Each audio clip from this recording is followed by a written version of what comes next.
یا ابن آدم تفکر وقل این ملوک الدنیا و اربابها عمروا خرابها واحتفروا انہارها وغرسوا اشجارها ومدنوا مدائنها فارقوها وهم کارہون۔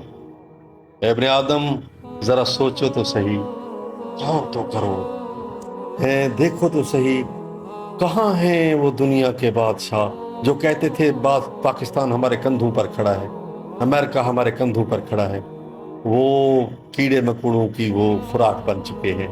کہاں ہیں جنہوں نے اس دنیا کو آباد کیا، نہریں کھدوائیں، بڑے بڑے شہر بسائے، لیکن بالآخر اشجار لگائے، درخت لگائے، نہریں کھدوائیں، آخر چھوڑ کر چلے گئے، اور دوسری قوم وبارثہ قوم آخرون، دوسری قوم اس کی وارث بن گئی، اور وہ کف افسوس ملتے چلے گئے۔ دنیا فانی ہے، دنیا فانی۔